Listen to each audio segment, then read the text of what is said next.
Hello and welcome to another day in paradise, and welcome to another edition of the Unapologetic Negropian. In today's video, we are going to talk about the CEO, yes, the CEO of the Sankofa Repatriation Assistance Program, SAAFIR. Today, once again, I'm going to be making some allegations. However, I am going to be backing that up with evidence. So keep watching this space. Please like, subscribe, share, and click the bell notification, and we are going to get straight into this.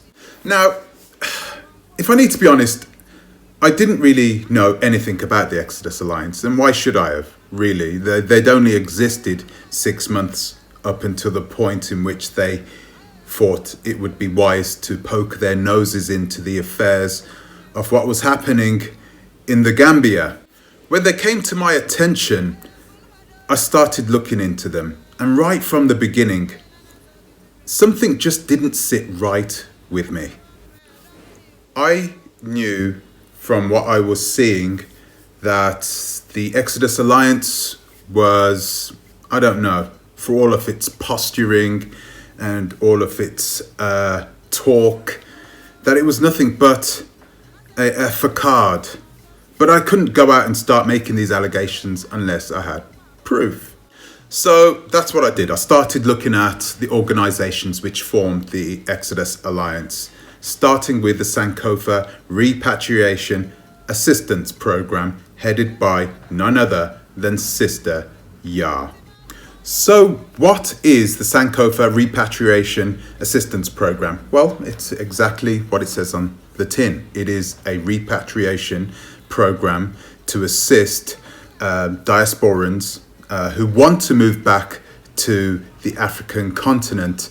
It helps them with travel. It assists them with accommodation and also, well, financial services, apparently.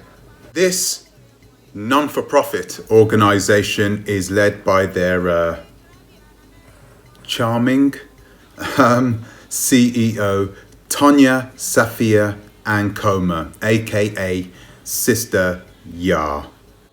Yes, the Sister YAA, the same Sister YAA that interviewed me a few weeks ago on the Exodus radio station. So who is Sister YAA, aka TONYA SAAFIR-ANKOMA, aka Tonya Sharice Bailey, aka Sharice T. Safir, is an African-American mother of 5 who repatriated to Ghana some 6 years ago. She was born and raised in a small town near Memphis, Tennessee, and she lived throughout that area, from Cordova to Clarksville to Memphis. She studied law and eventually became a partner in her own law practice called SAAFIR and More. She managed to become the Assistant Attorney General in the US Virgin Islands. This is a well sought after position in the legal profession. Everybody wants to be a lawyer in the Virgin Islands, especially the Assistant Attorney General. Imagine you get to live close to the East Coast, so you're 2 hours away from anywhere on the East Coast, generally less than 2 hours away. You get to live in paradise. It's a beautiful place out there in the Caribbean, and it's not like Hawaii or something. You know, you get a salary where you get a US salary. It's a brilliant job. And of course, as Assistant Attorney General, she got a position where she got prestige, she got kudos. Everybody respected this woman. She has gone from small town Tennessee and worked her way up the ladder, a black woman in the United States. What an amazing achievement.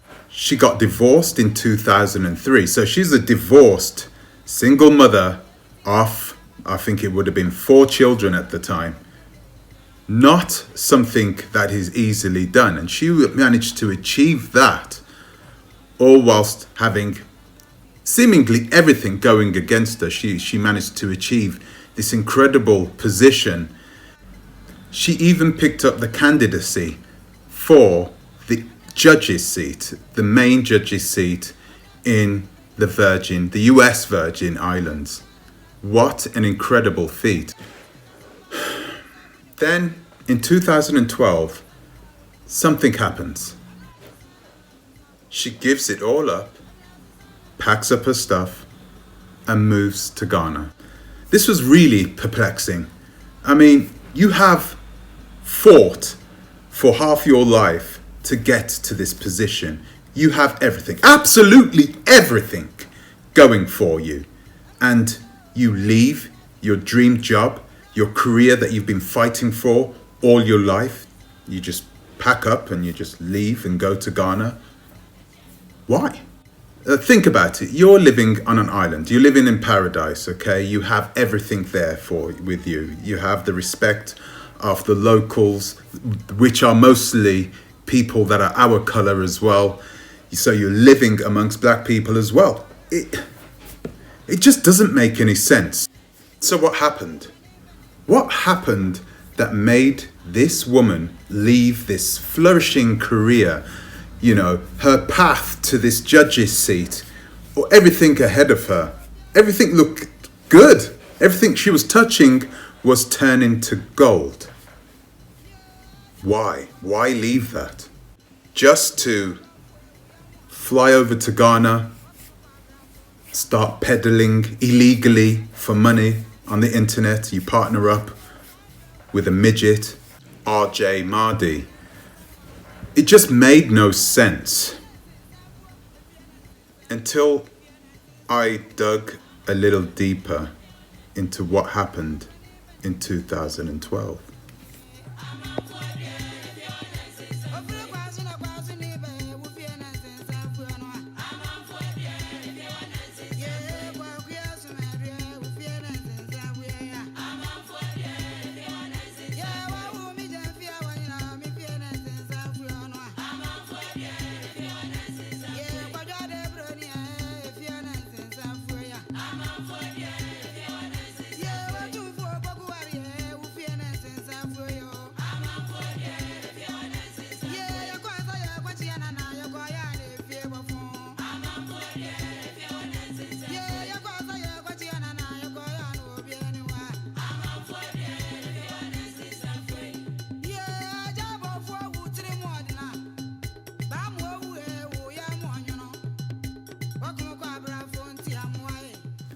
Yes, it hit me harder than it hit you. I can tell you this.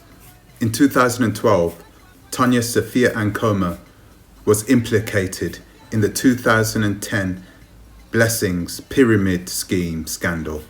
But police say so-called blessing looms making the rounds on social media aren't all they're cracked up to be. It's much like that secret sister scam that shows up around the holidays to scam people. It takes advantage of people looking for financial security. More scams are also popping up. Now, if you look in your feed, you see the scams maybe asking for some money and promising much more in return. But as 13 News Now reporter Nico Clemens reports, it's illegal. With this particular scam called the Blessing Loom, it is a pyramid scheme, and pyramid schemes are illegal all the time. The blessing looms are helping people. Y'all put a negative connotation on something that could get someone out of a rut. But HPD's Financial Crimes Unit says the looms are illegal, and in the end, they all collapse.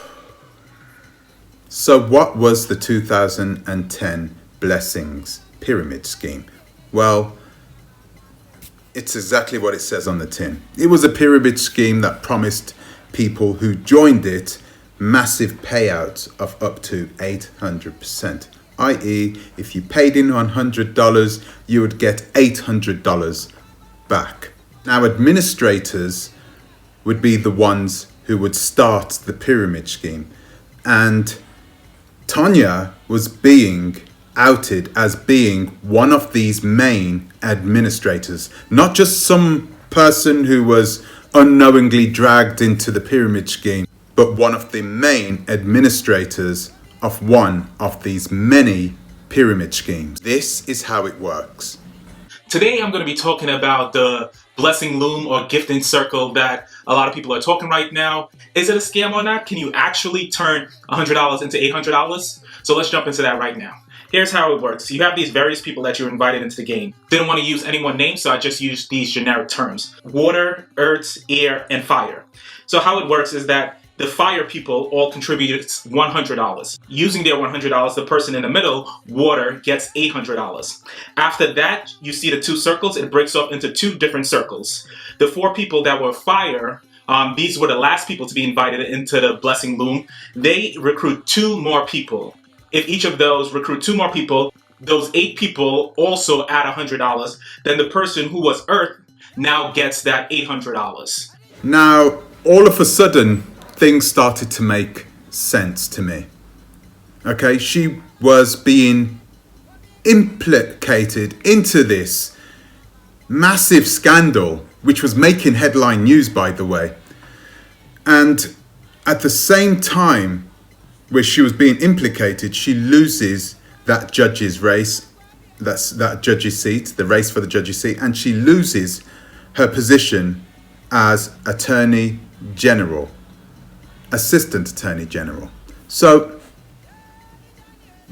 there's no proof to say that she absolutely left this position because of this allegations that were being thrown at her. But where there's smoke, there's fire. So the scenario that I thought up, and this is what I have thought up through the information that I've gathered together, I've imagined a scenario where she was there, she was vying for this judge's seat. She was a candidacy and she was going to be picked because, think about it, she was a black woman. They like that in the Virgin Islands, where most people there are black people. So she was in that position. The people that were fighting for this seat were white people, white women actually, that were also fighting for this seat. And they needed something. They needed something to give them that extra bit of an advantage. They needed Tonya to be out of the way. Now, she already was the Assistant Attorney General, so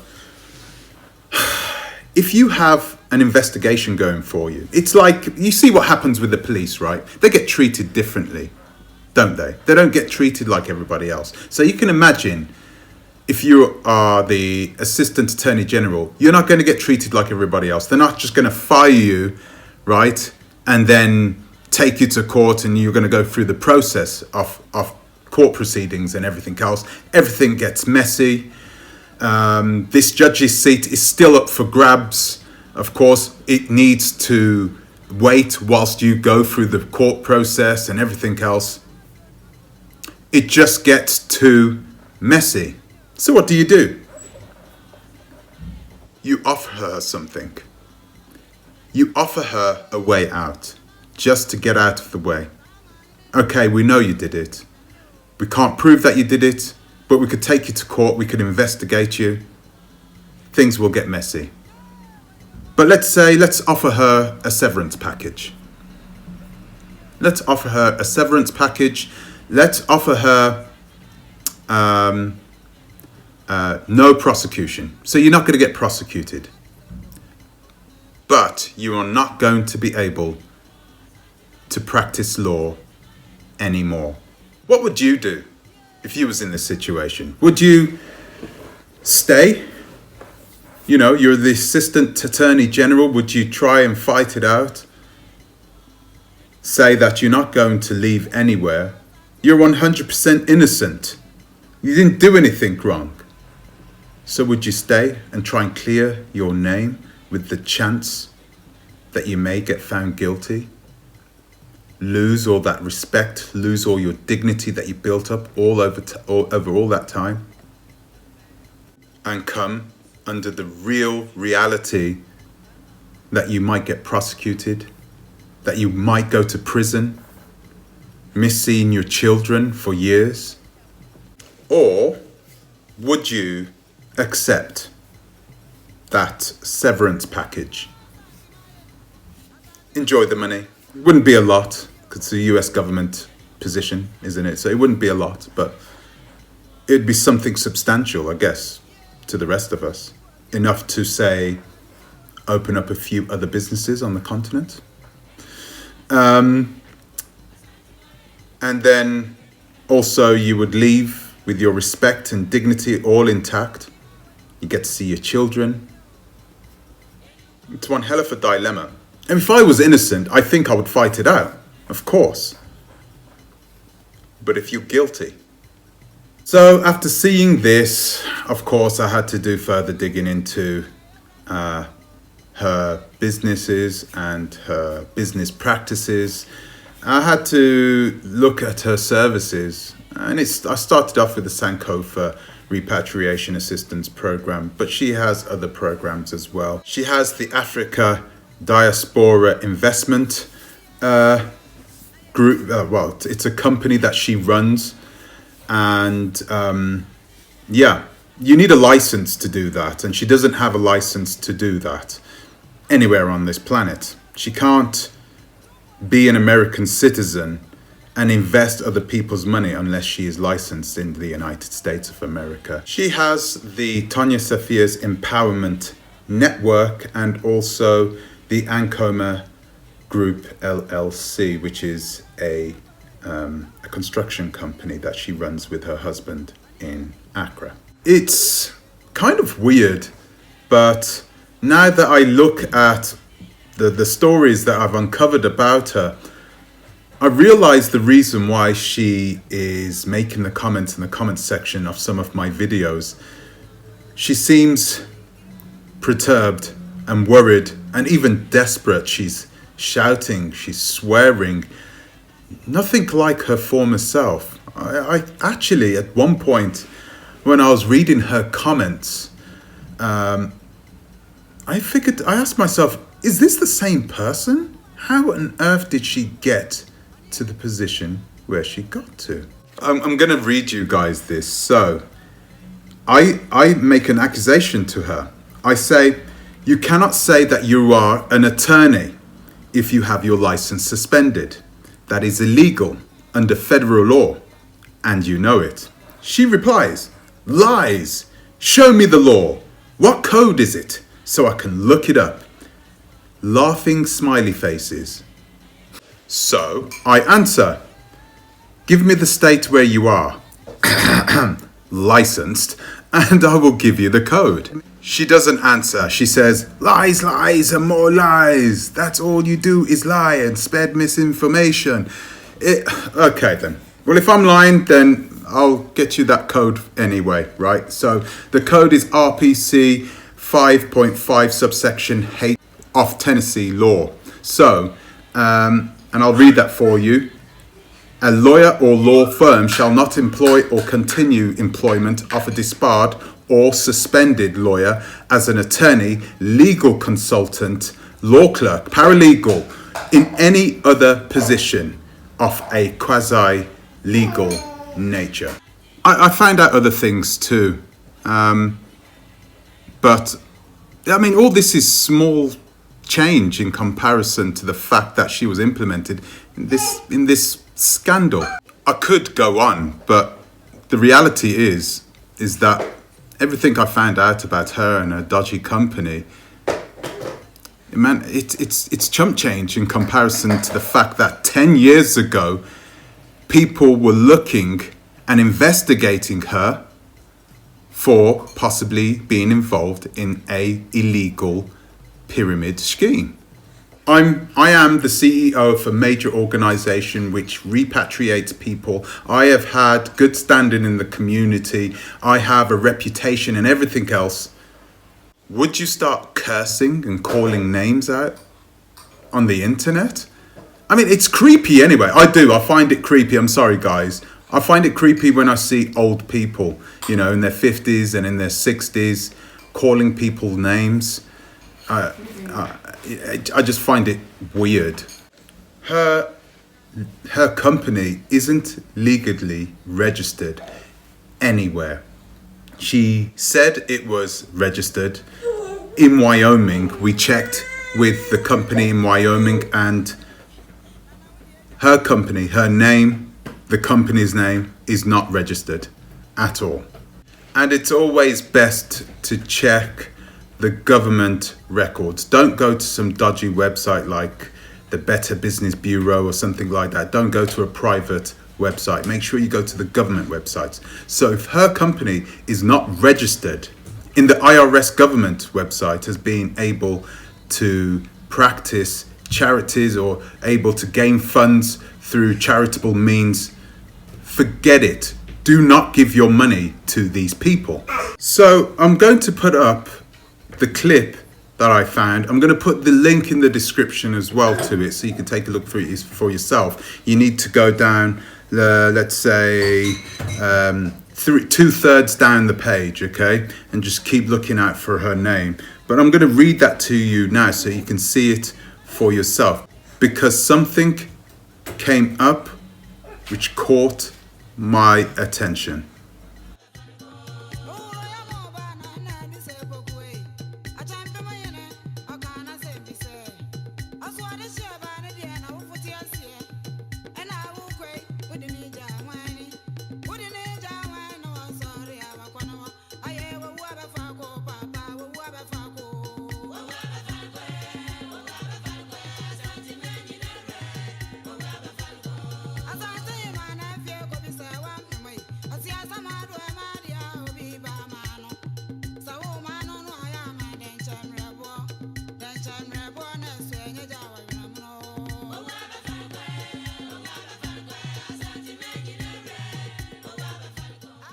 And then I remembered seeing something else written a couple of years later that Tonya wrote in a tweet.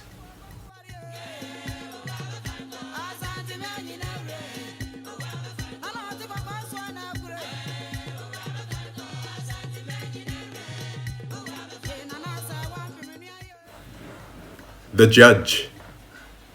Who is the judge?